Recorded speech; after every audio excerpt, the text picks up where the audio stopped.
The opinions expressed by the hosts and co-hosts of this program does not necessarily reflect the views of TGON Radio and TVH Group of Networks.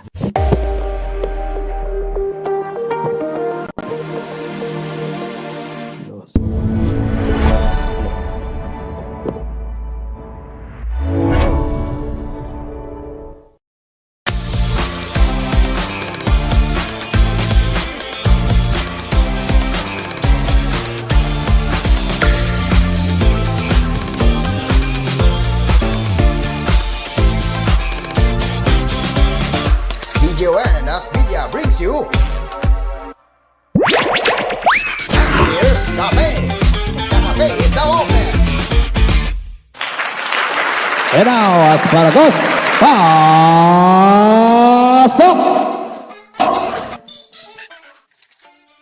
Hello.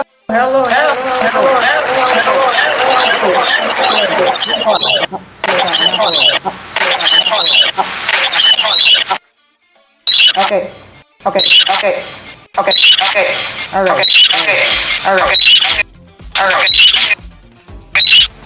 All right, there we go. So, hello everyone, and welcome to Asphere's Cafe. So today is the first day of Monday, and that is in the year of 2026. And man, it's good to be back here on the show. So, how are you all doing so far, DreamCon? All right, it's been a while for me, and it's been well for me, of course. More fun mates, more a lot of stuff to do, and hey, it's my third year of my second sem of my third year college life, of course, and I have a lot of stuff to do in which. And aside from that, we have released the official KBC Hello 2026 ID, and this is the first time we could make KBC K Complex out of Roblox, and it was a massive success. And we have a lot of stuff to do, stuff of the KBC fictional stuff and the personnel. So mine we're going to send this to you just to show our viewers who we are usually. There we go. And those are the fictional stuff that KBC has. And yes, Jude Luriga fictionally, usually he has surgery, and he miraculously, of course, he successfully recovered. And this is usually the official staff photo of 2026. We together with the Telemobile. This is the two of the cars, which is our 4K UHD broadcast. Yes, the only station that is in 4K UHD fictionally. And jokes aside, going to say hi to my friends here. Especially we have here Melon, or yes, Mostaka Melon as of now. If wala, okay, how about you, Corrales? If you say something. Channel, they cannot speak here. Okay, thank you.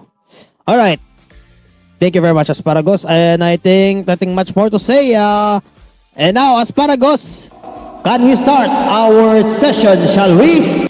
Oh yes, let's go, because of course we need to talk about. Yes, Microsoft wants to stop you from calling them Microsoft wants you to stop calling AI a slop. Oh my God! Yes, you heard that right. I wish I was kidding, but Microsoft is actually telling you stop calling AI swap. And I was like, no.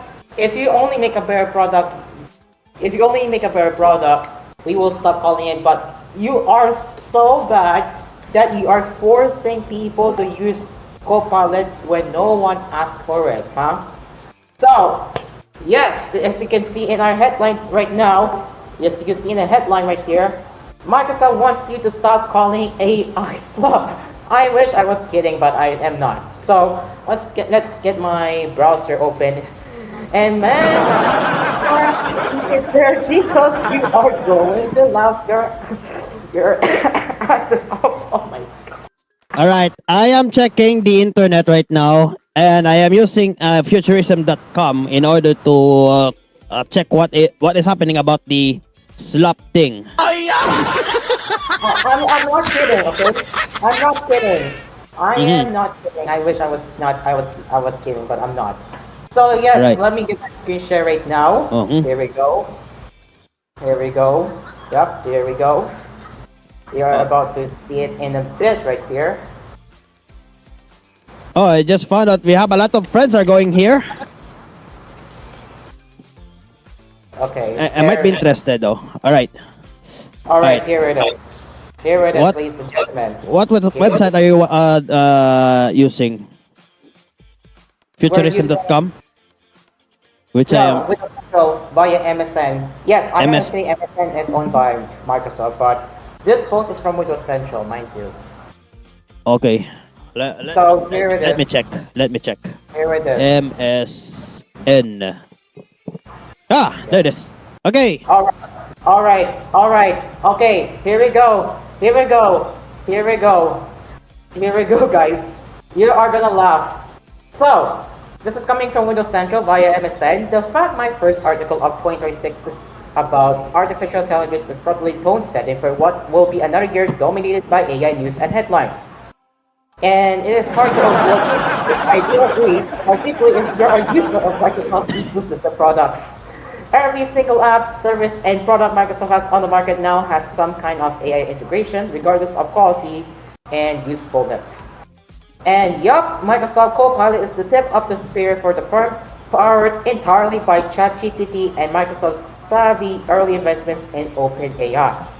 Its Okay. interface is pre-installed right now on Windows PCs and has a commanding position on most mobile app stores as of writing. It's nowhere near as widespread as OpenAI's ChatGPT service though, and advancements in Google Gemini sees Microsoft's old arch rival rapidly outpacing the competition, particularly in enterprise integrations, where Microsoft has its sights primarily set.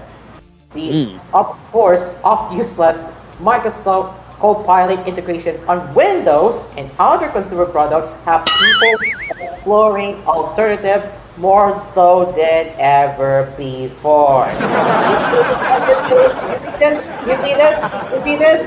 I knew people are gonna be like, "Yay, Microsoft! Can you not force your AI on my PC?" No one asked for this. So What? yeah.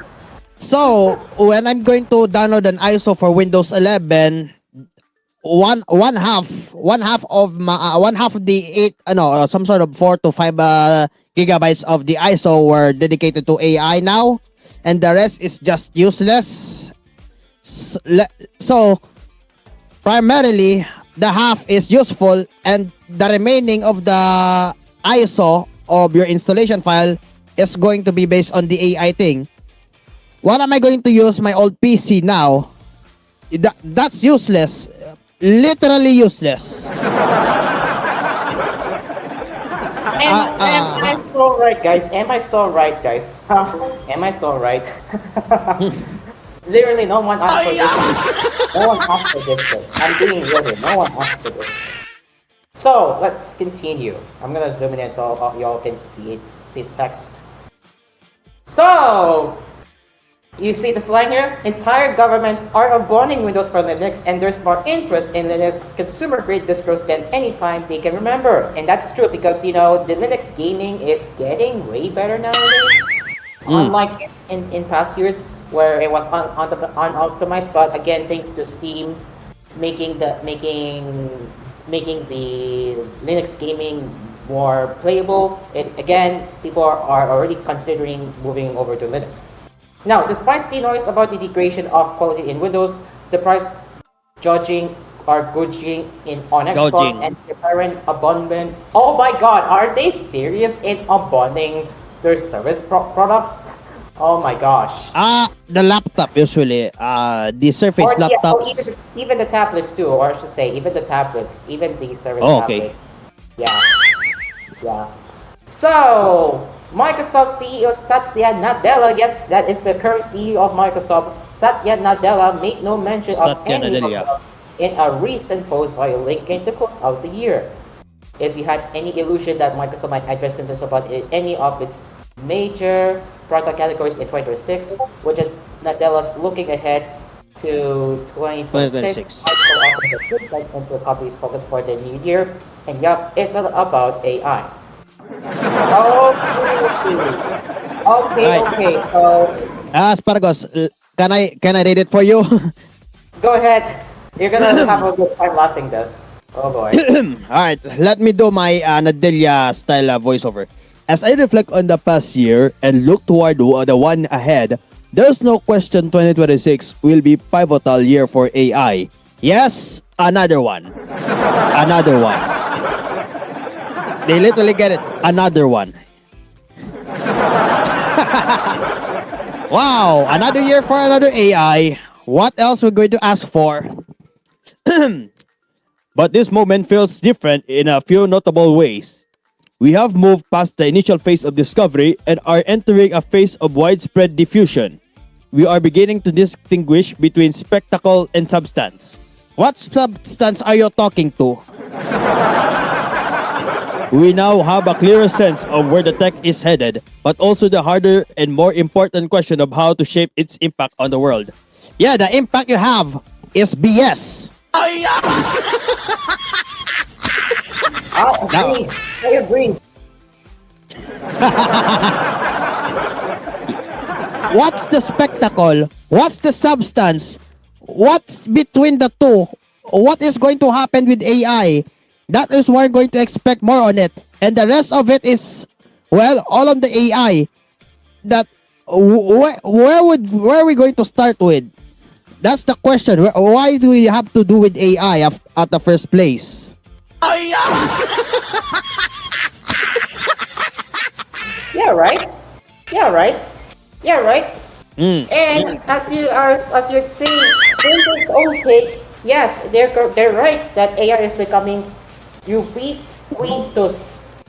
Some Ubiquitous. estimates suggest that AI tools are used daily by upwards of 1 billion people, and yeah, it's correct. They're not wrong. But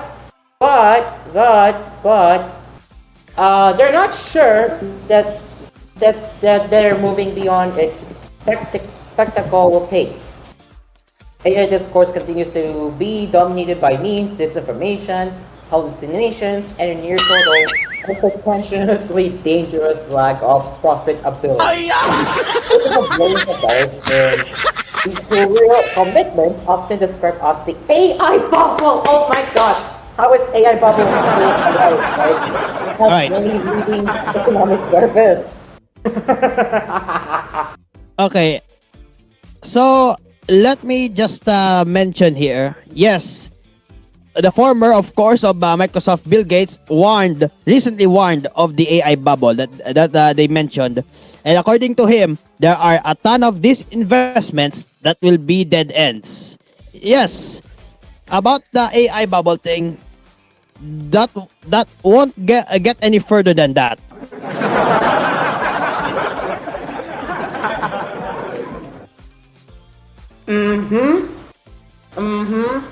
Okay, so let's continue. So Nadella also claims in the piece that AI will be a scaffolding for human potential rather than a substitute.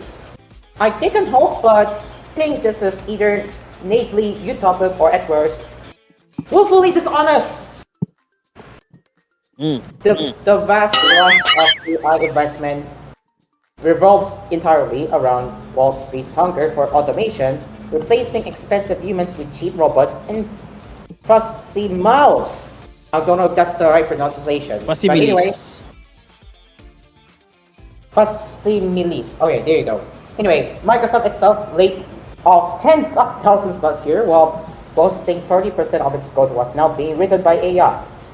It certainly hasn't visible in productivity, quality, or customer satisfaction. Still, Nadella claims that we will move away from models to systems that lead to real-world impact in 2026, noting that it will require engineering sophistication to find AI's Sophistication. real-world Okay. value. And At that reach, they can only hope that this means Microsoft's AI features and Windows will evolve to actually become useful. Well, today, you need prompt engineering expertise or custom tools to make Copilot even vaguely useful at home, even before you considered having to fact check everything it clicks. Here you go. Here's the problem. Features that should be simple, like generative editing in Microsoft Photos or generating subtitles in Microsoft ClickJump, straight up don't work, huh? It does not work. It doesn't work. It doesn't work. This is the problem. When you are forcing people to use when you are forcing users to use your features that does not work correctly, this is the result. This is the result, huh? So, indeed, in closing, Nadella seems to admit that AI doesn't truly have societal permission right now, referencing widespread backlash and mockery that continues to dominate Alright. technology. Alright, going to do it again. We need to get beyond the arguments of slop versus sophistication. And of course, according to him, that's why he wanted to have the AI, more accepting of AI, and describes this as the cognitive amplifier tools. And continued here, and develop a new equilibrium in terms of our theory of the mind. That accounts for humans being equipped with these new cognitive amplifier tools as we relate to each other. What are you talking about, the theory of the mind? Yeah. Have you ever heard of that before? We need to take... Gosh. Yeah, yes. Let's just say there's more to expect. There's more from Nadella saying here. We need to make deliberate choices on how we diffuse this technology in the world as a solution to the challenges of people and planet. What challenges are you talking about? For AI to have societal permission, it must have real-world eval impact. Wait. What are you calling eval impact? Eval impact? What is that supposed to mean? Yeah. Well, it looks like could be another tech buzzword. Remember NFTs? Oh my god, no one asked for NFTs and it eventually died. So yeah. Here it is. Here's the part. So, AI should be a pillar of Microsoft without question, but legacy products like Office, Windows, and their customers is the foundation is built on. And it said that it truly seems to have lost sight of this without attending to the needs and feedback of these customers. There is no AI for Microsoft. Okay? But, it said that Microsoft isn't truly serious about any of it, and until then, I think we'll still be referring to Microsoft's integrations as slop for the foreseeable. Yes! Nah. Because AI,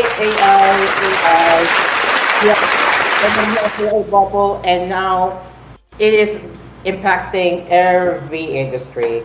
And again, we can blame on Microsoft because again, no one asked for useless features from Microsoft that doesn't work. So, I'm not done yet because I need to show you on X right now. If we head over to X website, if you get DB on mobile or two, because we have people on the replies. Microsoft would be ashamed. I'm gonna bring it up. Here's now from X. Here we go. Bookmarks. Bookmarks. Ah! Yes. This is This is what earlier, huh? We need to get beyond their arguments as slop. Microsoft is now trending. Wow, it's now trending. Makes up the word of the year. Oh my gosh, even the Ackman. made a tweet about Marcos. He spent $500 billion on it. He's just mad because he fired a shit ton of people for AI and no one's exactly. You agree, everyone? You agree? You agree? Oh my gosh, you agree with? Now, and now Random Lemon has a question. I mean, he's not here, but are they forcing AI on every single crevice and piece of software, no matter how? Yes, unfortunately. And Dreamcar, what's your answer to this? Are they forcing? Okay, are they forcing AI on every single crevice and piece of software, no matter how potato a PC is? The answer is yes. The answer is yes, because Yeah. AI is supposedly for Microsoft is going to take over, but unfortunately for our PCs, like I usually have, is a potato PC. It doesn't do AI. That's why I am planning to go back to Windows 10 and LTSC in order to obtain that support from Windows 10. So when it comes to that, I guess you cannot have every potato PC an AI thing because, well, AI is expanding and you need to force yourself to upgrade your PCs There we go. double the cost. Yeah. And look at the stream card. This is ironic. If you look at the sentence, we need to get beyond the arguments of slot versus sophistication and develop a new Equilibrium. equilibrium that accounts for humans being equipped with these new cognitive amplifier tools so that's related to each other. Well. If we scroll down right here, wait for it. Here it is. Well. Unexpected, aren't we? Well, MIT is more expected than Windows can, but at least they have potential.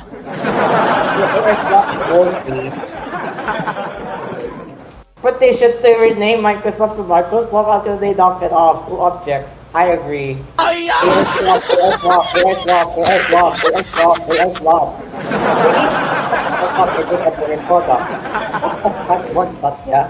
We don't understand. This meme.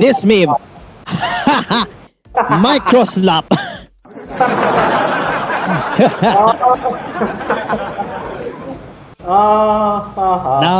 Now that's the meme. Vote this one as the meme of the year. Yes, we should pick this the first name like this. Yes. Wait, there's more. I'm not even done yet because if we go to the comment section from Brandy Baryan, let's see. It's a OpenAI. This is perfect love foul. Microsoft's law. Copy's law. See, we have a new term. Copy's law. Copy slap, you mean because Copilot and slap Copy slap. There we go. Hey yo! Hey!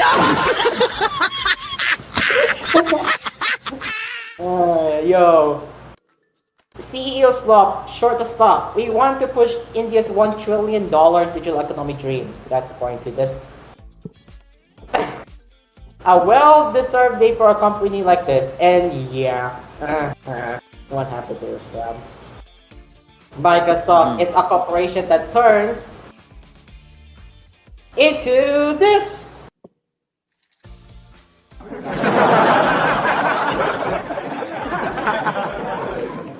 First in failures, aren't we?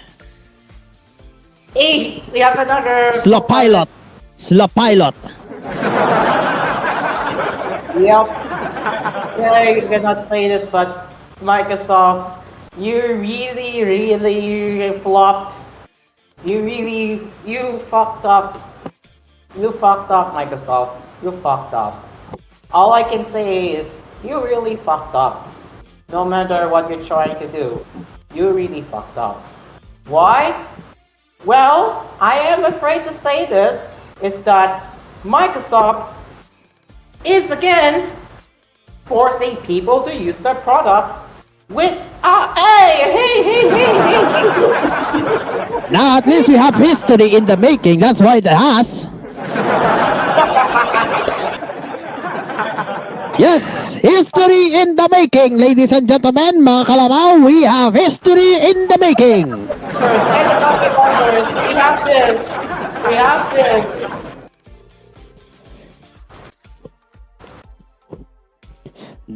That's what we call history in the making, ladies and gentlemen. Yep. This is the correct timeline for Microsoft knowing in the current situation right now with the AI. This is the correct logo. This is the correct. This is correct. Remember this? I think I talked about this before. Yes, the trash icons. Yes, Trash. Yes. Regular. Real trash. Real. For real. Something we say right now. Microsoft needs to stop forcing people into people's throats when they didn't ask for it. Literally. No one asked for Copilot. No one asked for broken AI features. That is what Microsoft should be ashamed. Haha. Well. And so Dreamcar. What can we learn from Microsoft? And ladies and gents, everyone, and to every single audiences out there, Microsoft should be ashamed. Who agrees? Because if they want people to stop calling AI slop, do something. Make it useful. Don't use AI in the wrong way. Don't fucking force AI into people's throat if they don't want to use it. Huh? Okay. And here's one from our good friend here. Tora, of course, mentioned that. I wonder which ethical Linux I should try. That's a good question. If you're moving to Linux, that's a good question. Mm-hmm. Guys, I want to say this. If you're new to Linux, I would recommend Linux Mint or Ubuntu. Pop OS, Linux Mint, that's the beginner's recommendations I could give if you're dead serious in moving away to Linux. If you want to stop using Linux, yeah, sure. I won't judge, alright? I would not judge. I'm being real here. I'm not gonna judge you. Alright, how about anyone in the audience? Any audiences? Do you want to say anything in the chat before we give Microsoft a word? Audiences?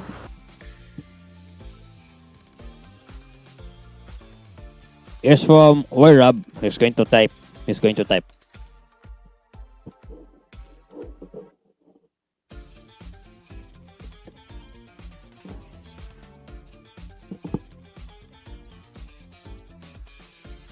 Let's give him some time, okay? I'm giving it a time. Moment. Giving them time. It's okay. Okay. Audience is the time. I am just researching right now on how is this going to do. Of course, I just found there's what I call this Tiny 11. I just found it on the internet, usually from YouTube, and it is a Windows 11 but without the bloat and clutter, especially the AI thing. That might be interesting. The Tiny 11 supposedly just found out. It's a clean and responsive computer experience by removing unnecessary apps and services found in our standard Windows installation, in which, of course, but this one is very lightweight. It doesn't have any Copilot thing as well. That might be interesting as well. Yes. Tiny 11 Builder update. Let's use to strip Copilot and other bloat from Windows 11. Yeah, that is a good alternative. If you don't like regular Windows 11, Tiny 11 is their option, right, Kidkar? Yes. I could share this link if they want to. If they want to, I could share this link here. This is a very interesting Windows 11 on a lighter scale, but without the AI Copilot thing. This is a good alternative. If you still want to use Windows 11 on an older PC, Tiny 11 would be a good choice for you. It's on a shorter now. It's shorter. What do you call this? Shorter scale now, without the AI, without the useless Windows things that we don't want to mention here. And I found this that it is only up to 4 gigabytes, just like Windows 10 does. Right. All right. Yeah, So- that's a better file size than you could imagine if you don't like bloatware for Windows 11. But there's more. I wanna say this right now. There's more. All right. If you hate Copilot, if you hate what Microsoft's doing, I suggest in protest, move away from Linux now. Move away from Windows now. Move away from Windows. Move over to Linux. If you hate Windows, move over to Linux or Mac. Up to you. Up to you. Up to you, guys. Up to you. Alright. Now, before we head to commercial break, Microsoft, fuck you. If you want people to stop you, if you want people to stop calling AI a slop, improve it. Stop forcing it. Other than that, fuck you, Microsoft. Fuck you. What a great way to start 2026. Who agrees? What a great way to start 2026. Am I right? All right. Right, Jim Car? Okay. All Right. right. In the meantime, later we will be doing the usual. I don't know if there's a weekly smartphone results. I have yet to check because they were on break the last week of December, so I'm not sure if they have weekly posts. Let me see. Unfortunately, it doesn't look like we have weekly smartphone poll this week, apparently, because I mean it's understandable because again they were just starting off with the year, and the last time we witnessed a smartphone weekly poll was from mid-December, I believe. So But can we do the best smartphones of last year, if I could? Sure. All right. At the We will later save program. that. Okay. We will save that for the second gap in the meantime. All right. We will be right back as we will be diving into the best of smartphones, and of course we will dive into the regular tech news on our Tech Cafe. But in the meantime, you'll be right back. Our sponsors, our 5-week sponsors, Streamcar, Asphere Appliances, Melody, Shanetron Seed Plus, Dreamcars Pizza, Kapinoy Coffee, Melody Mart, and Dell Sound. It's now 7:04. We'll return after these words.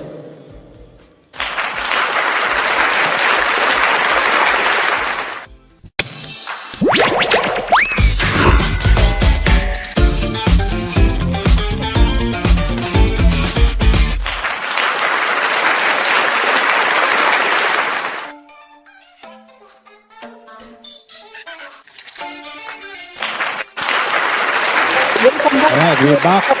It is now 7:14 p.m. Philippine Standard Time, and now let's continue our Tech Cafe right here on Asphere's Cafe. Starting off, we will have our best smartphones of 2025 coming from GSM Arena. Alright, here we go with our last year's best smartphones of the buyer's guide from GSM Arena with number ones, a lot of number ones on our flagship phones here, and a lot of compilation here coming from GSM Arena. Starting off with Number 1 in flagship phones, Honor Magic V5. Yes, the Honor Magic V5 is... Oh wait, did I share screen? Hold on. Here it is. Honor Magic V5 is, without a doubt, one of the most compelling foldables they have tested here this year for 512 ROM and 16 gig RAM for 1649, and adjusting for inflation we'll have 1649.99. Oh no, it's 1649 USD dollars too, because we converted 97,505. Then for the flagship killers, we got Xiaomi Poco F7 Ultra. For the F series phones go, this one is very okay, but the Elite Performance, the most expensive phones they could offer. And hey, at least that's the Poco F7 Ultra for the highest, of course. We have 256 and 12 gigs RAM, and the highest will be the 512 to 16 gig. Unfortunately, we don't have this in the US, but we also have here in the UK for 559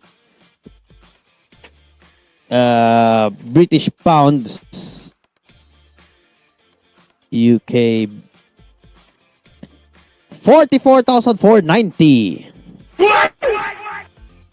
Now let's continue with the number one in camera phones. We have the Xiaomi 15 Ultra. And for a reasonable camera, it's a Leica. This is a Leica branded phone, if you don't know that. 15 Ultra with a Leica lens for 1353.22. 1533.22 USD. For a whopping 90,660. Oh wait, 1353. My mistake. 80,017 pesos. All right. Now for the gaming, if you want. Oh, what did I? All right. Did I miss something? Okay. All right. For the number one in gaming phones will be ROG Phone 9 Pro. For the best gaming experience, we have the ROG Phone 9 from Asus for 1TB 24 gig RAM. That's a big one for UK pounds, in which 2075. So 2075 UK pound. No, I asked for the Philippine peso to PHP. Yeah, I don't want to talk about this anymore because that is freaking expensive. 165,119 pesos and 93 centavos. You could afford one kidney for that one. If you want for good battery life, here's the number one in battery life. We have the iPhone 17 Pro Max for reasonable 1749. If you don't know what is 17 Pro Max here, let me Philippine price here. You could tell how much it is. 86,990. That's the best they could get. Then we also have the compact phones, and the number one is the Motorola Motorola Razr 60 Ultra for 749.99. How much does it cost? 44,316.91. For a very reasonable price. It could have 512 gigs and 16 gig RAM, and it is a very interesting flagship for Motorola Razr 60 Ultra. For the premium of all premiums, for the all-rounders. Oh, why did I? Hold on. Here's the number one in premium all-rounders. It's the Xiaomi 15T Pro. 256 gig, 12 gig RAM for reasonable 599 GBP, 599 GBP for 47,66397. Then, for the good mid-range for you guys, here's the number one, the Xiaomi Poco F7. The Xiaomi Poco F7 is for a reasonable 52999. 52999. Let's see, it's called. Reasonable 31,000. It's very interesting, especially design. Then for the mid-range, around the 300 euros. If you're in the European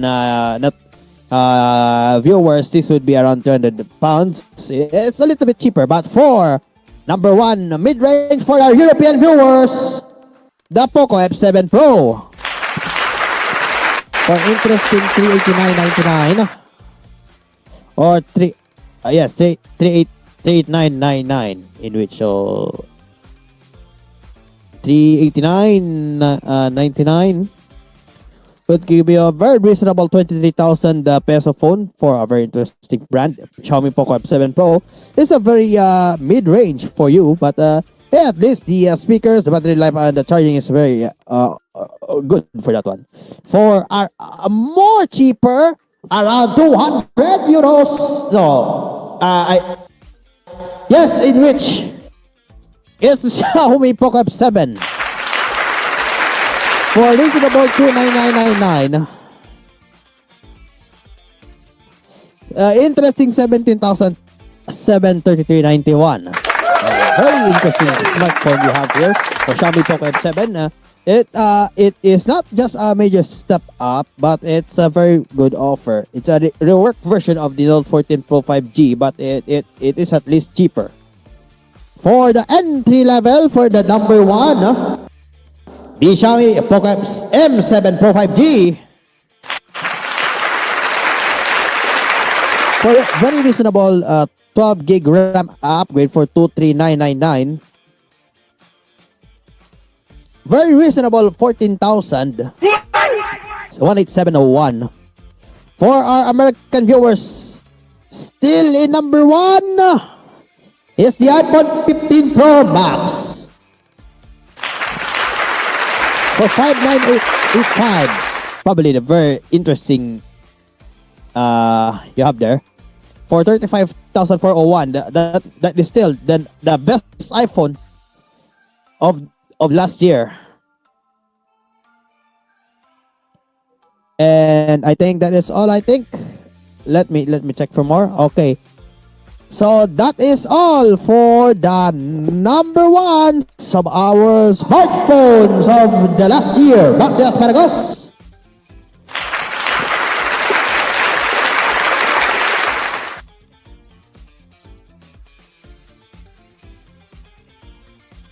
Thank you very much, Dream Car Karaoke.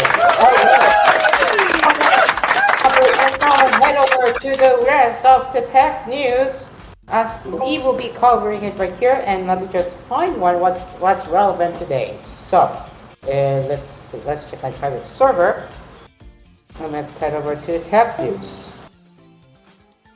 So, well, let's see. Clicks communicator. So this is very interesting. This is very interesting, actually. So let's get the screen share. Let's get the screen share right here. And it's one of the unique keypad phone, and that is powered by Android, and that goes by the name Clicks Communicator. Yep, that is Clicks Communicator right here.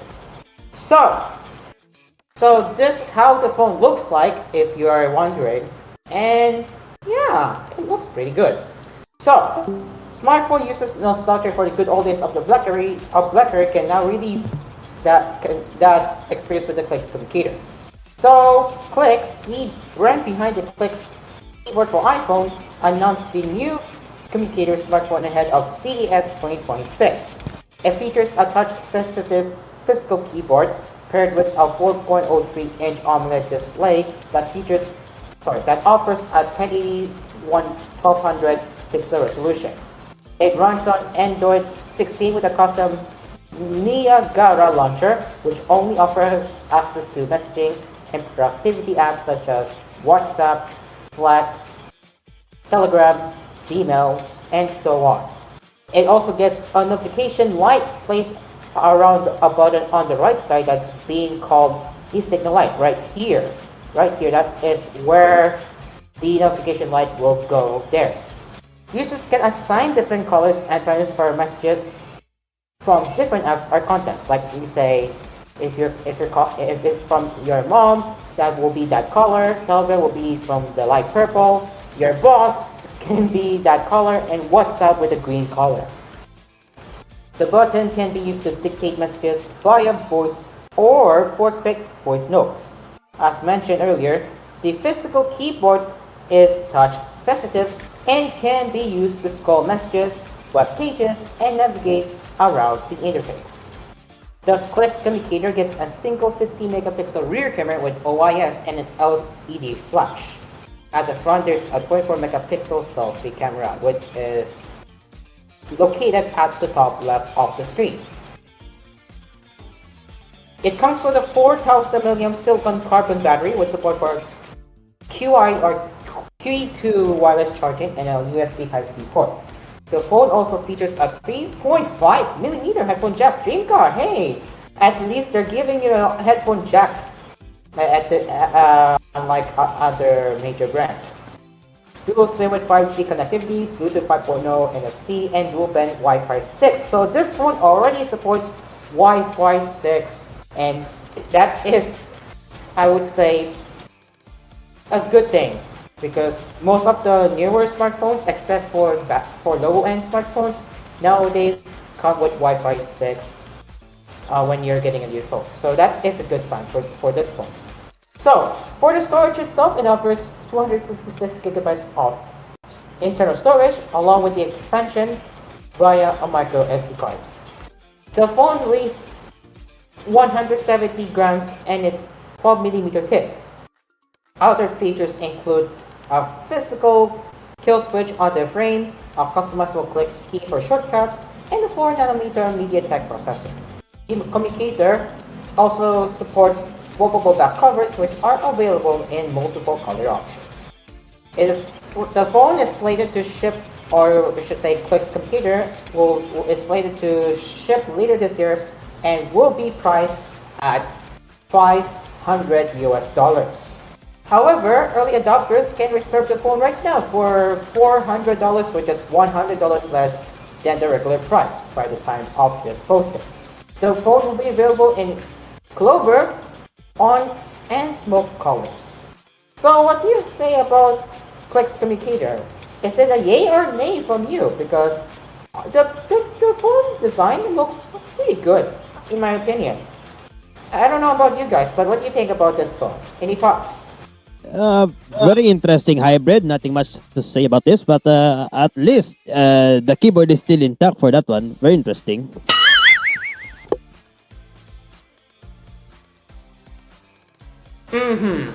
How about the audiences? Audiences, what do you think about the Clicks communicator? Do you think this phone will be a hit or will be a flop? And do you think it's a yay or nay, in your own opinion?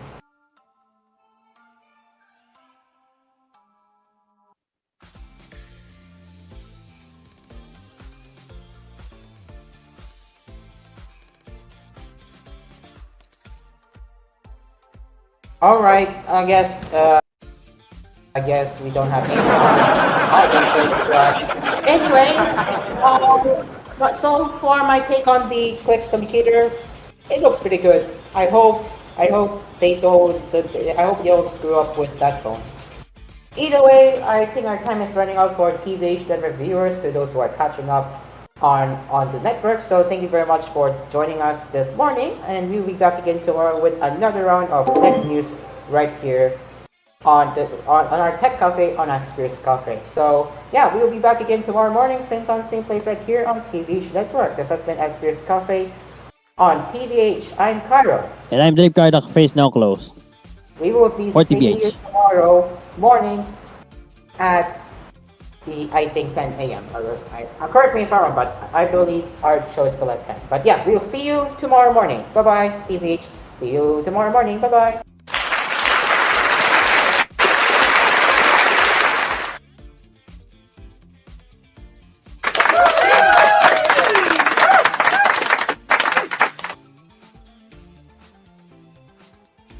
And we are back. It is now 7:30 p.m. and now that we left our show on TVH, we are still live right here on TGON Cool FM and Asphere Radio along with its TV terrestrial networks or say TV or terrestrial cable networks such as Cool TV and Aspie 2. So that is where we are live right now. And also we are live. We are also being streamed on Asphere's Cafe's YouTube channel as well. All right, so now let's continue with another round of tech news. And boy, I don't really want to talk about AI because, but we will see what we have as we kick off 2026. All right, let's see. What should we talk about here? Okay. Oh! In Windows 11 well, it tells you to never use Google Sprout. How ironic! How ironic! Oh my gosh! Windows is breaking out. Oh my gosh! Oh my gosh! Oh my gosh! Microsoft hypocrite much? It's not something hypocrite. I don't know. We are going to be showing you right tonight. So here it is. Yep, Microsoft shows Chrome pinned on the taskbar in a Windows 11 home of gaming ad while it tells you to never use Google's browser. Wow! If you're wondering what touts the ad, well, let's watch this.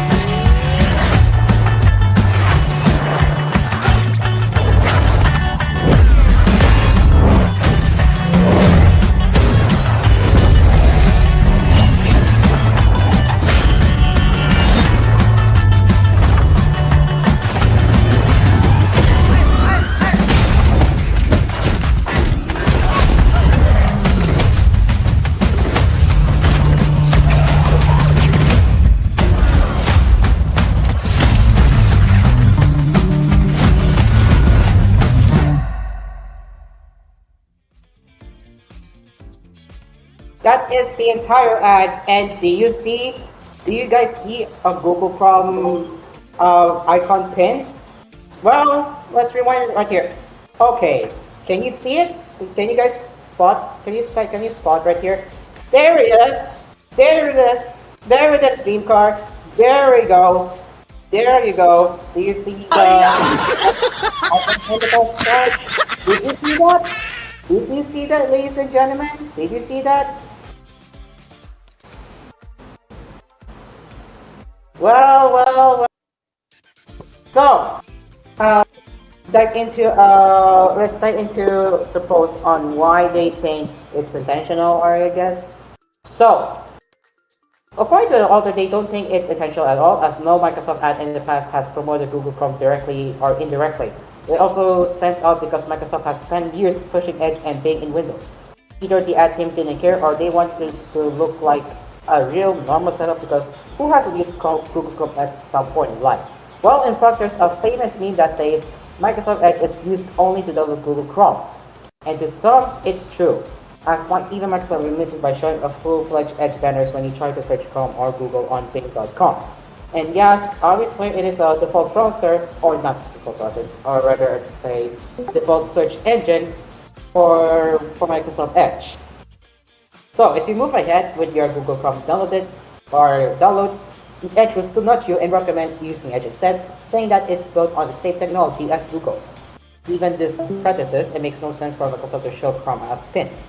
They watched several other ads released by the company recently, and they do not feature Chrome on the taskbar. In the comments section of the advertisement, some users have also pointed out that even Microsoft uses Google Chrome, while others are unhappy with Windows 11's gaming performance. Windows 11 still uses resources in the background when it's not supposed to, often disrupts the experience with notifications or pop-ups, and independent benchmarks have shown that SteamOS can run games better if compatible. On the other hand, Microsoft's ad says you can experience gaming like never before on Windows 11. The opinions on Windows gaming are always going to be subjective. Well, but for them, it's more than decent and they can play nearly all games smoothly on PC. The reality is that Windows just works fine for most users, and that explains why it's so dislikely, and that is true because, again, in the world of gaming, it really depends. The usage may vary, obviously. And as for the casual users or non-tech savvy people like you, if you're a casual viewer, you may be wondering, Windows is the most used operating system, and I agree, it still is. Because again, Adobe doing their industry standard programs like Adobe Premiere Pro, Photoshop, After Effects, and so on. These are considered industry standard programs, and there is no reason for companies to move away from Windows anytime soon, which explains why. Now, as for Edge, Microsoft's browser is superior to Chrome in certain areas, and the only concern is bloated, which is true. So, yeah, and aside from that, isn't that crazy if you once again look closely that there is a Chrome browser pin in the taskbar? Isn't that pretty ironic, even though Microsoft does not want you to use Edge? Well, this is crazy. What do you think, guys?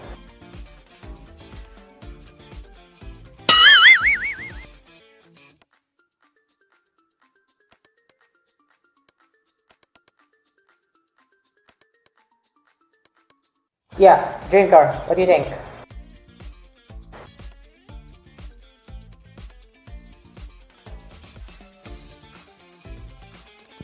Nothing much more about the AI, but yes. Oh, by the way, be right back. I'm not gonna take too long.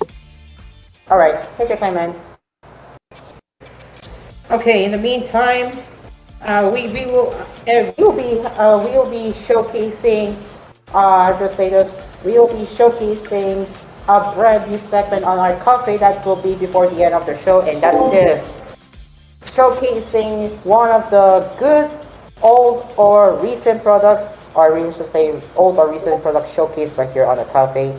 And again, thank you Chumi for giving that suggestion, because I am going to start taking that and we will be implementing it on Tech Cafe episodes soon. So yeah, expect that will be coming up later on our program, as we are going to be introducing the tech product of the day, whenever it's unique, whatever it's the best looking design, or you say software or the functionality, we got you covered. So that will be coming up on our last gift of the cafe later. But for now, let's do one more tech news before we head to commercial break. So let's check my private server right here.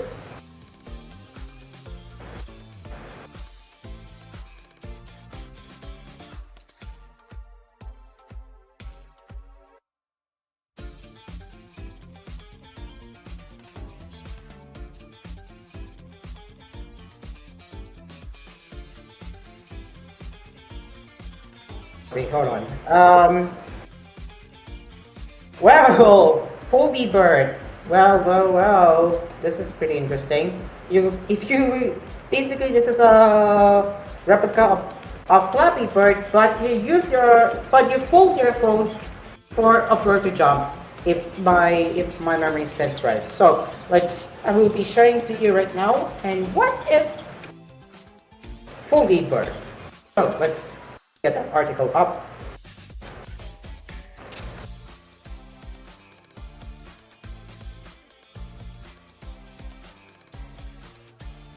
Now, this is interesting. Holy Bird. So how does it work? Well, according to 95 Google, you can play Flappy Bird and speedrun wearing all your foldable phones hinge at the same time. At this point, it's widely known and accepted that foldable devices are not as strong as flap-style phones. They're getting there, but fixes makes it a bit difficult to achieve. That said, each device comes with a perceived folding limit set by the manufacturer, and one way to hit that is by playing one of the worst Flappy Bird clones they have ever seen. And what is it called? It's called Foldy Bird, and it is a Chrome-based game compatible only with foldable devices, which all run Android for the time being. And the game is simple. You fold or unfold your phone to jump. It's the same as tapping, except this will hurt your very soul. So, if you want to see how it works, well, we have a footage right here.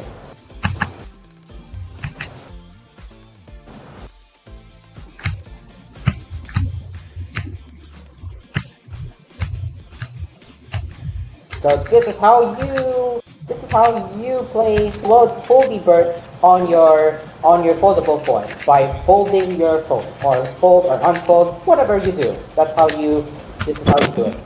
And basically, if you don't do it right, it's over. You get a game over. That's how it works. Oh, So there's that. So if you don't end up breaking your phone from a low stakes rage quit playing this game, Sherlock will surely do that for you. So let's replay that code one more time. If you're all curious how the Foldy Bird works, watch this. Watch this footage going by the user Rebunning on X. Here it's once again. Here's the footage.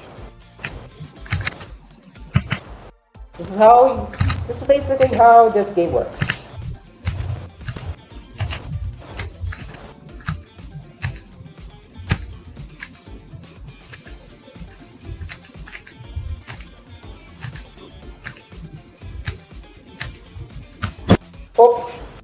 Oops. There you go.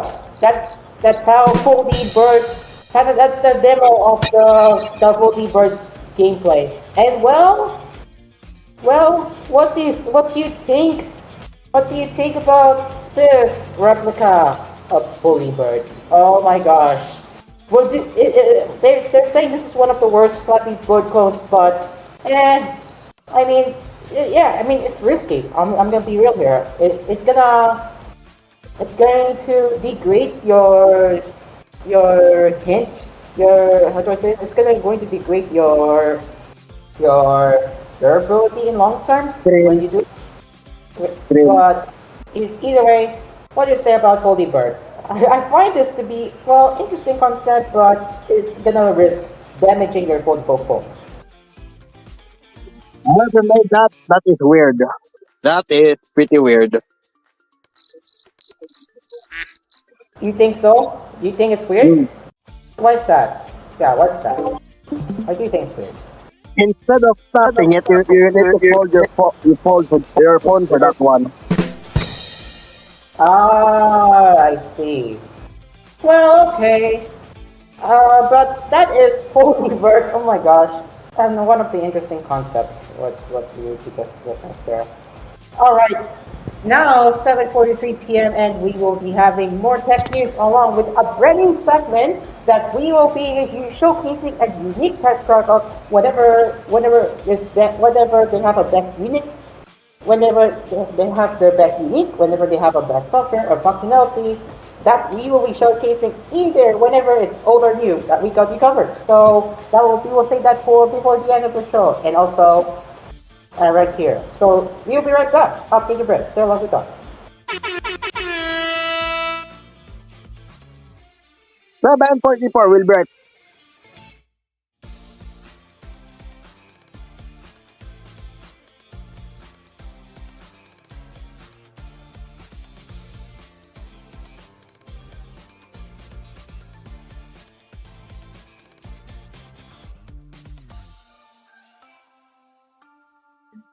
Alright, the sponsors, of course,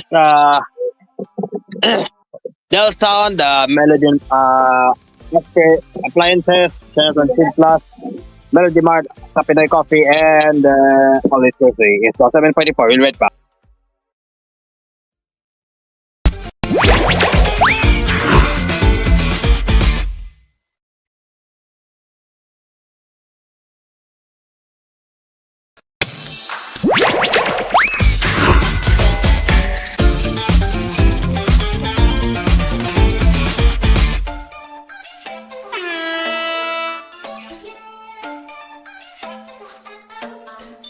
And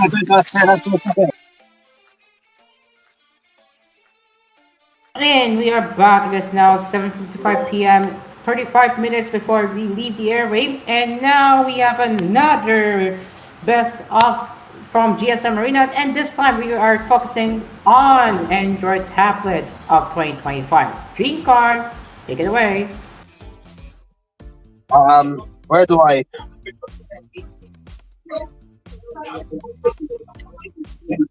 Let's continue with the best of tablets now.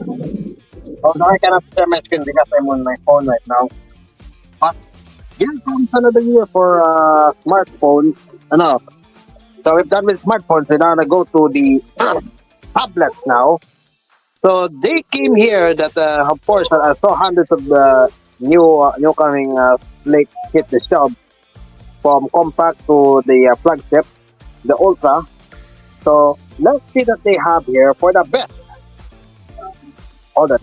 Best tablet of the last year. Dream card, pause for a moment. You're not screen sharing at the moment. I'm on my phone right now, Paragos. Now you know. Now you know. Okay. Let me just grab it for you. Hold on. All right. Thank you, Asparagos. Okay. Now let's continue here. As I've mentioned, we have here for the best. But for now, for the Apple series, we have the Pro 11 and the iPad Pro 11 and the Pro 13. And you can see right there. And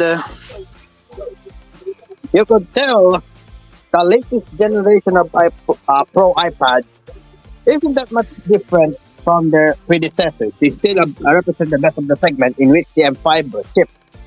And as of the SoC, the best by far. Even though the iPad OS is still a long way away from taking advantage of the power it offers. So yes, it's the iPad 11. It has 12 gigs of RAM and adaptive sync with the VRR, of course.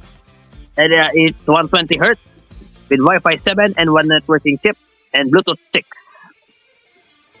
And it also has the Retina Tandem OLED for the iPad Pros. And of course, this is only for $9.99 US. And of course, how much does it cost here? There you go.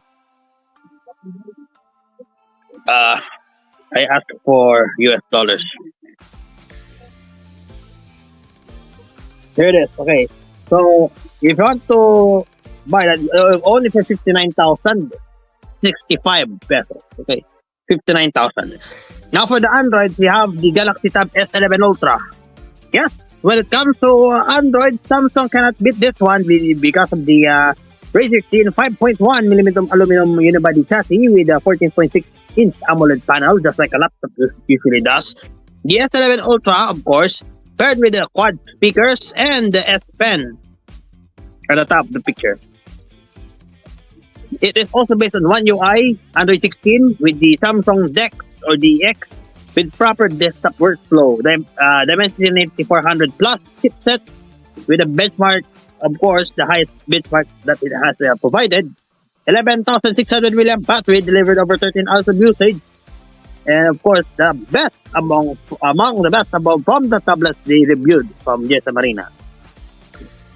So yeah, that's very interesting for them.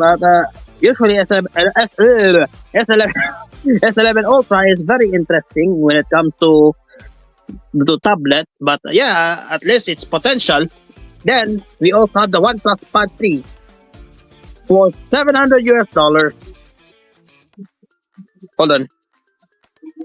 There you go. $700. How much does it cost? 41,387 pesos. The OnePlus Pad 3 is also the second to the Samsung. One has, of course, the high resolution of 144 Hz LCD or non-OLED panel, Snapdragon 8 Elite chipset, 1,140 mAh battery with 80 watt charging. OnePlus Pad 3 with included Oxygen OS 15 based on Android 15 with Oppo O Plus Connect, and of course you can control with your Windows PC from anywhere.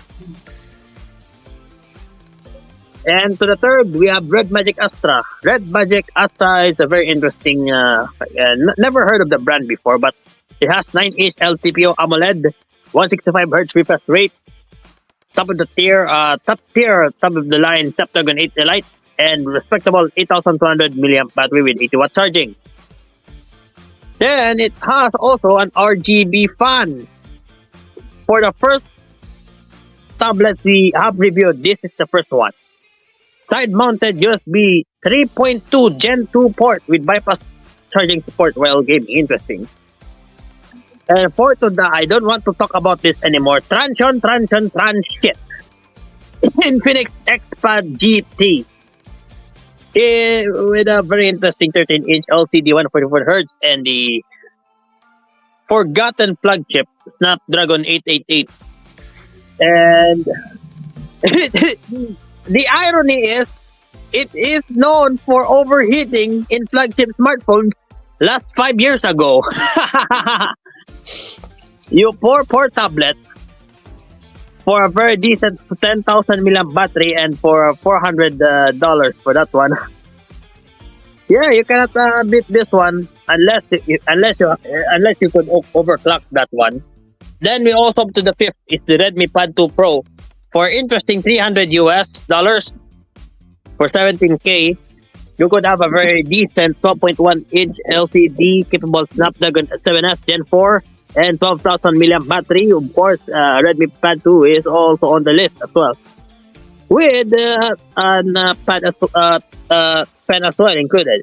So overall, those are very interesting, except the Infinix one that has the known issue for the Snapdragon 888 that's known to be overheating as well. But yes, that's all for me. Back to Asparagus. Thank you, Dreamcatcher. Okay. All right. Now let's proceed with the rest of the tech news. If we can give you a moment or two. But yeah, either way, Dreamcar, I have some news to share on our cafe, and later we will be covering a unique product of the day. Whether it's the best in functionality, best in software, or best in design. Yeah, we will be showing it whether it's old or new. So again, we look forward to that before the end of the cafe. All right, now let's head over to my own private server. Well. Okay. Well. Dreamcar. I'm gonna say the trigger warning right now. I repeat, trigger warning. Okay, trigger warning. This is going to be a sensitive headline to cover, and it is related to Brook. I repeat, this is a sensitive content which you are about to see or hear in this portion.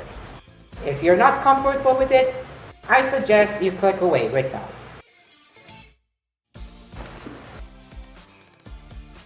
Well, this is oh my god. Elon is at it again this time, and this time it is focused on Grook. Yup. I'll try my best to be severe with this one because this is a very sensitive to discover here. Anyway, well, it is related to AI and it doesn't look good. So, XAI's group is removing clothing from pictures of people without their consent following this week's rollout of a feature that allows X users to instantly edit any image using the bot without needing the original poster's permission. Now that's the first red flag. Now, not only does the original poster not get notified if their picture was edited, but Grook appears to have few guardrails in place for preventing anything short of full explicit nudity. In the last few days, X has been flooded with imagery of women and children appearing pregnant, skirtless, wearing a bikini, or in other sexualized situations. World leaders and celebrities too have had their likeness used in images generated by Grook. Oh no! That right there is actually fucked up. Oh my god.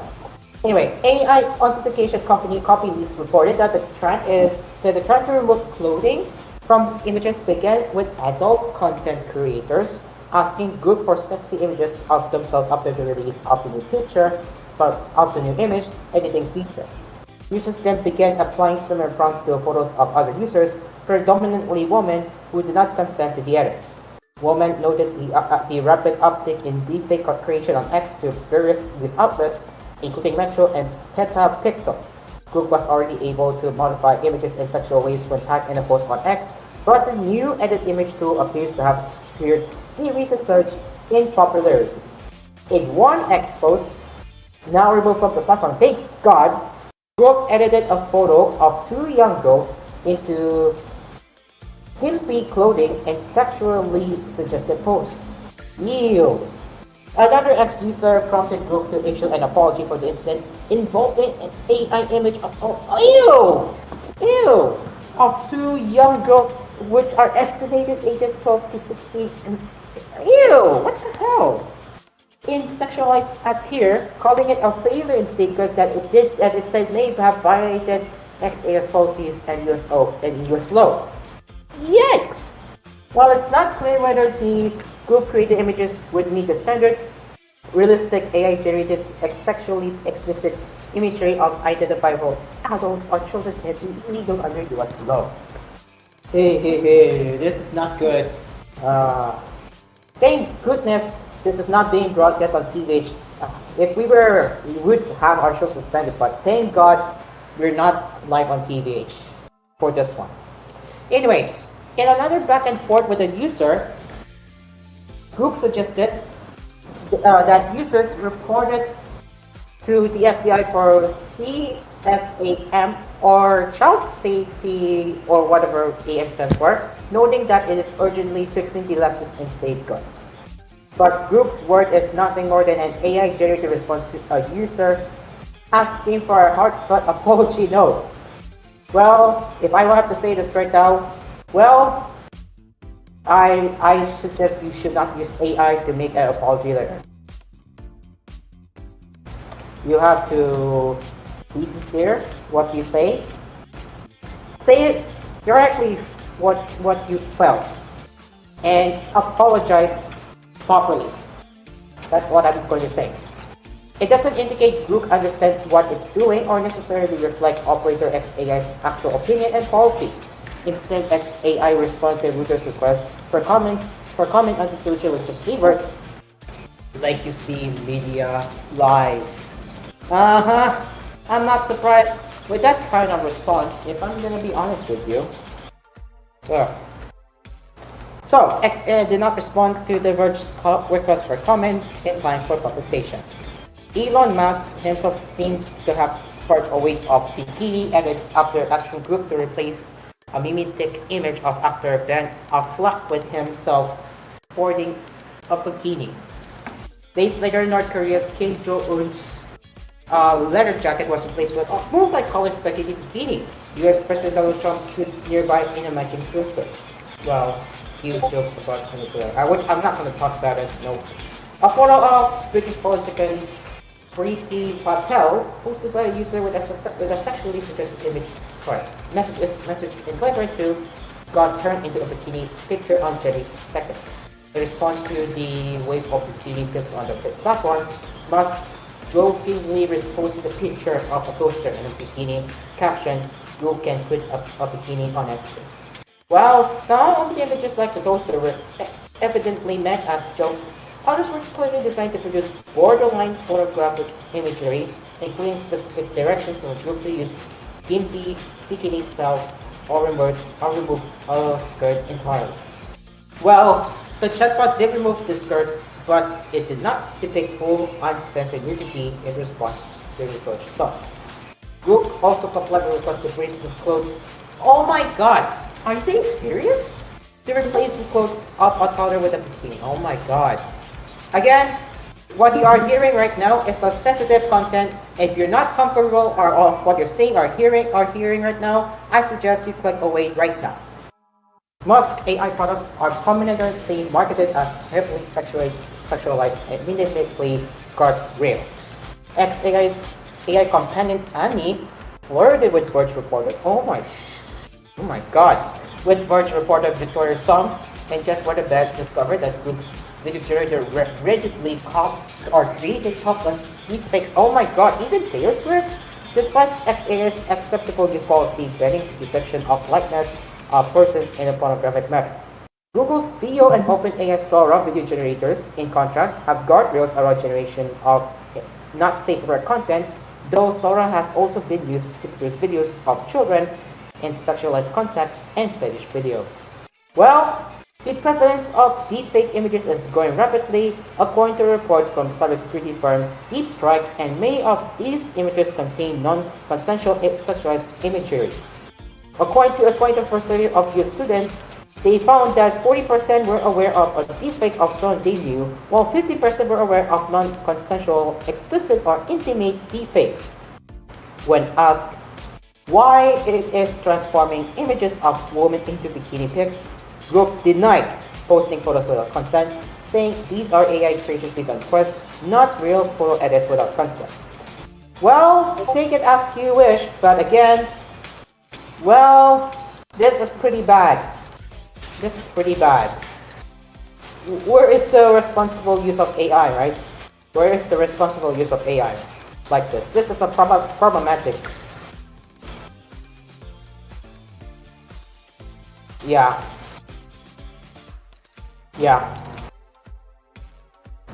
This is problematic. Oh my gosh. Oh my god. I don't bet audiences don't even want to leave a comment or leave a green card, which I understand, but man, this was very risky to cover, and we'll be glad that this is an online exclusive article. Be glad that be glad that this was not covered on TVH broadcast. Be glad about that, guys. Be glad. Be glad that this is not on TVH. So now let's move on to the next one, and hopefully we can find some good news this time around.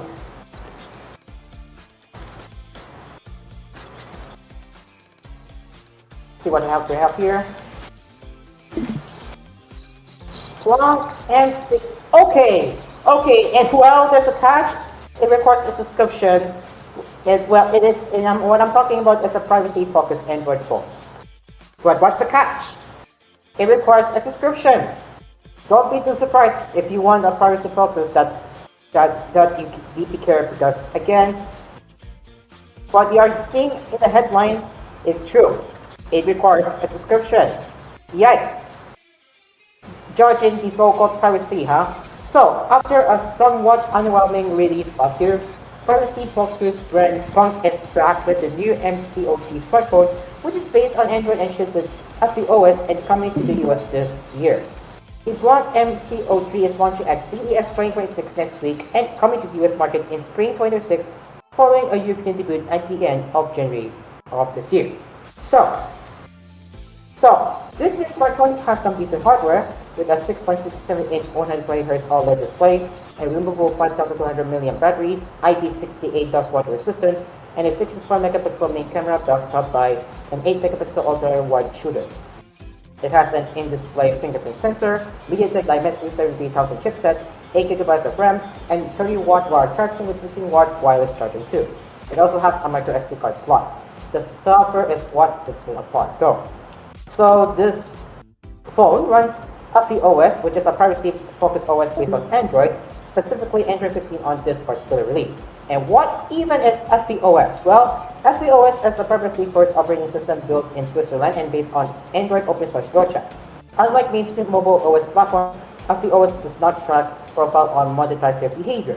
It gives you system-level control over apps, data flows, and permissions without sacrificing usability. Well, no thank you. It is a subscription operating system? No thanks. But anyway, FPOS is a subscription operating system simply because if you don't pay for a product, you are the product. Conventional smartphones deploy the model that you pay with your data. FPOS allows you to pay to retain your data. That also means there's no Google Play Store installed on purpose, and most services on the phone are handled by privacy-centric apps such as those from Proton, like you have Proton Mail, Proton VPN, and so on. And then you have the Trima messaging app. FPOS also comes with 5 gigabytes of cloud storage, it's on email and messaging services, and a calendar app. But the OS also costs extra. Now, I will say this is the downside because once again, as I said before, this OS requires a subscription if you are planning to use it. So, the first year of FPOS is free, but continued use costs 10 euros a month, or you can bundle up to 5 years of support for discount.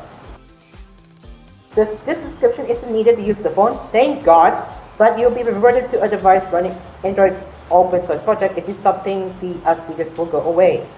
And why is that? Well, they can explain. If you don't pay for the product, you are the product. The subscription funds ongoing security updates, privacy services, infrastructure, and continuous OS development without relying on advertising, data harvesting, or profiling. This ensures long-term independence, transparency, and trust. You can cancel at any time. Without an extra subscription, certain core services and privacy features will be limited. To keep your MCOG fully functional, secure, and up-to-date, an extra subscription is required. Now, you may be wondering, but why do you need a subscription to use the OS? You have a point. So let's read the comments. A monthly fee for an OS. Yup, Funky is a good name for OS. Alright. Real. I think I'll stick with Graphene OS. Yeah. You can see why. You can understand why they're concerned about the operating system being a subscription model. But man, who thought this is a good idea, right? But the hardware is pretty good, but the software-wise, it requires a subscription. Like, come on, why? Why? Just why? Who thought this is a good idea? Dreamcar, what do you think?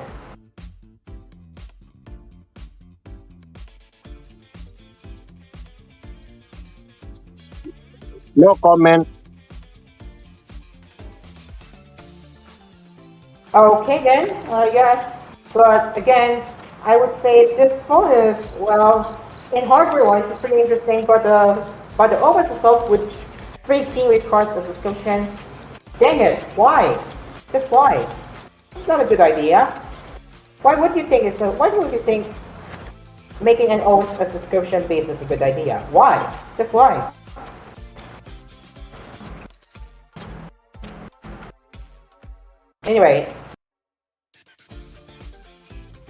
Anyway, so let's do one more before we head over to the news segment. Before we head over to the news segment where we will showcase a unique tech product of the day right here on the coffee. We'll do one more before we move on to the last segment before we wrap it up. So let's head over to my Price server. See what else we can talk about.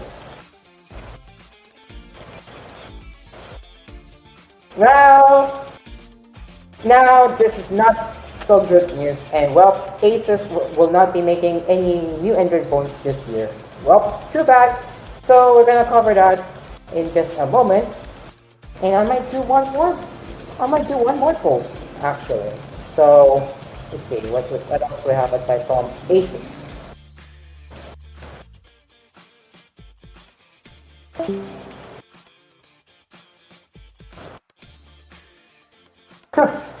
Well. That is what I call unexpected turnover, or to say unexpected moment. So we'll save that for later, but for now we need to talk about Asus not producing Android phones this year.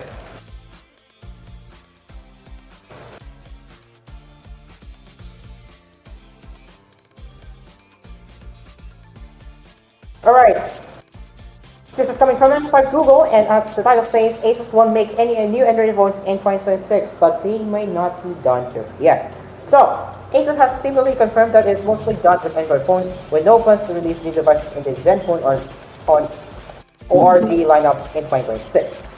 While Asus has never been a huge name in Android, the company has had a long history in making smartphones, but it's also been somewhat clear that things have been slowly down. For instance, the Zenfone lineup, which was once known for its unique compact form factor, threw away the aspect for a bigger device, and the 2025 follow-up, Zenfone 12 Ultra, adopted the core design of the Asus ORG phone instead of continuing its own identity And how does that look like? Well, we'll see. Well, it does look like a similar design to ORG phone, and yeah. Anyway, well, and as for the ORG side, this is how that looks like there.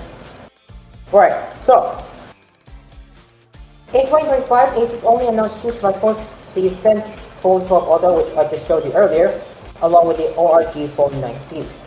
Well, in 2026, there's nothing in the pipeline. So, TGON reports that Asus has clearly communicated to telecom channels that it has no plans for new Android smartphones in 2026, but the maintenance, software upgrades, and warranty services for all existing products will not be affected. However, Asus says that its smartphone operations will continue, implying the door isn't permanently shut on new devices. I will give it a benefit of doubt.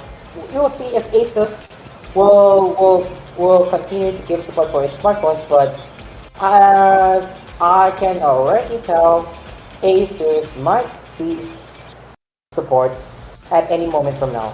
So I will give this a benefit of doubt if Asus will continue anytime.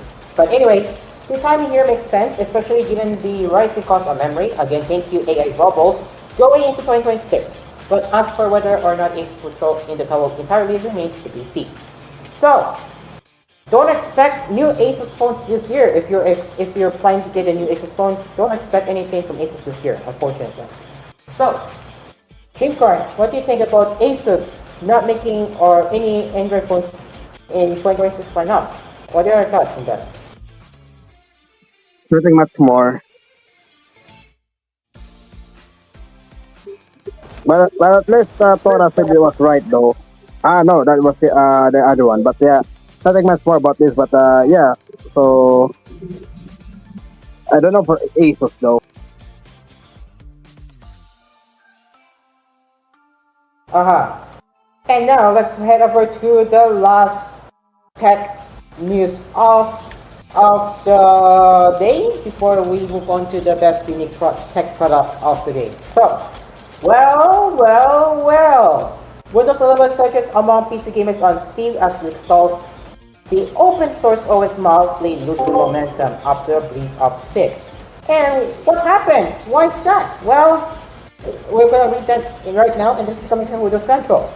So if we look at the December 2025 survey from Steam, you can see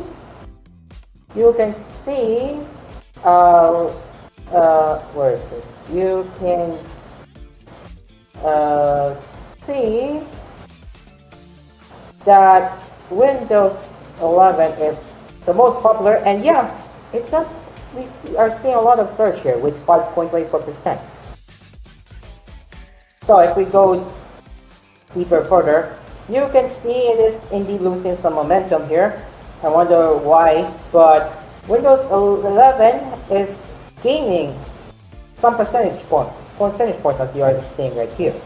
While Linux, on the other hand, is losing. That is not a good news for Linux users out there.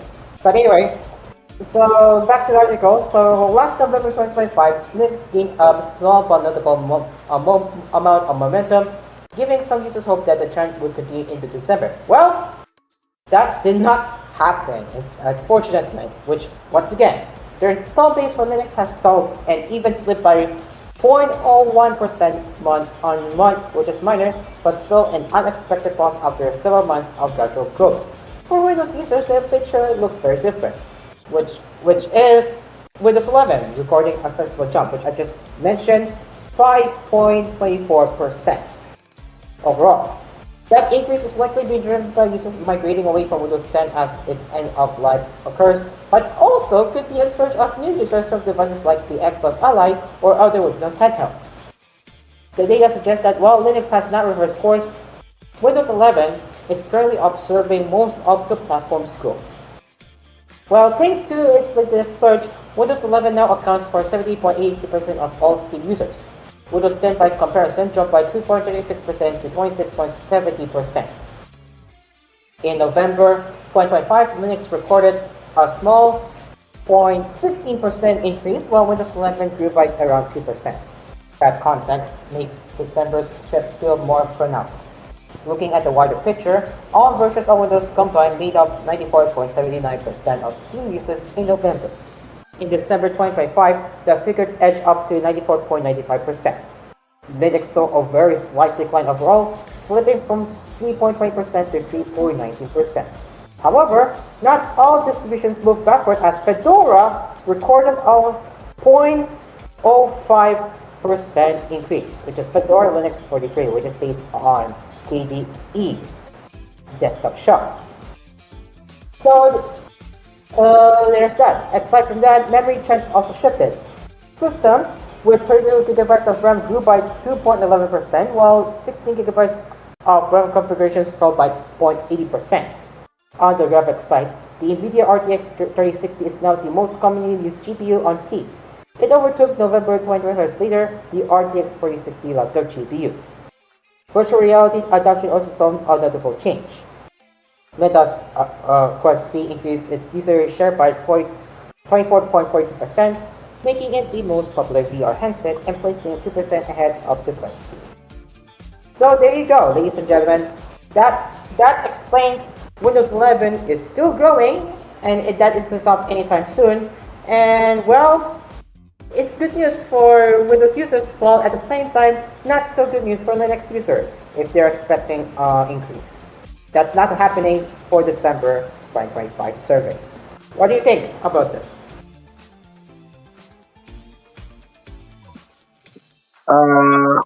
Yeah. No comment, but at least, yeah, I think Linux getting more on the balance now ahead instead of Windows 11.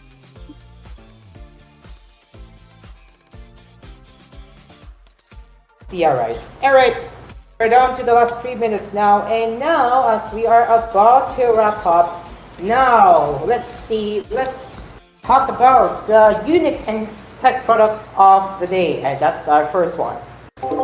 Here we go, and let's talk about, well, what do we call, I would say that Samsung Galaxy Note or I should say Galaxy S3. So let's talk about the Galaxy S3.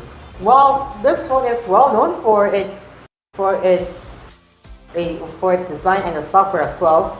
You can see how this S3 looks like, and why I say this one is a unique thing. Well, this one made history with its TouchWiz, and I'm pretty sure some of you remember that TouchWiz tapping sound, which you can hear, myself included. I often hear the Samsung Galaxy S3 startup sound, and along with the TouchWiz tapping sound. That's what makes this phone pretty unique. And as for the phone itself, it sold over 70 million sales. That was around 2017. And pretty much, if you're curious how that looks like, it is based on TouchWiz, and surprisingly, it also originally came with Android 4.0.4 ice cream sandwich. While you can go up to 4.3 with this Jelly Bean, and for some models with the KitKat, which can only work with the 2 GB of RAM variants and that Neo model. So, why do I think that S3 is unique? Again, design-wise, it looks really futuristic at its time. Although the design-wise looks pretty unique. And now for the TouchWiz of the Galaxy S3. Again, I still have the Note 2 in my cabinet, but again, the touchscreen, the power button is broken. So I'm just gonna show it to you right here. So this is how the Galaxy S3 software looked like back in the day. Man, it does feel nostalgia. It feels nostalgic. Even the settings screen too. I'm pretty sure some of you remember the ironic chat on Samsung, the good old Samsung apps. And yeah, that's what I call this pretty unique. So yeah, there you go. So that is the unique tech of the day, which I would say Galaxy S3, and that's our first unique tech product on Asphere's Coffee. Of the night. Yep. And now it's exactly 8:30 p.m. and we are running out of time. But unfortunately, I don't have any brain question to share. But you'll probably go on that tomorrow before that. So hopefully I can drop up some. This is hopefully you can drop up some of the cafe question tomorrow. But yeah. Anyways, that is all for Asphere's Coffee tonight. Thank you so much for joining us this evening, and we will be back again tomorrow, same time, same place, right here on Cool FM and AspMedia. This has been Asphere's Coffee, and we will be back again with more tech news tomorrow on our Tech Coffee, and then on Wednesday, anime, pop culture news with the pop coffee. Yep. Anyway, this has been Asphere's Coffee. I'm Kyle. In-dream kayo na cafe niya ko. We will see you tomorrow. Until then, goodbye. See you tomorrow. The company's over. Goodbye for now. Bye-bye. It's exactly 8:31.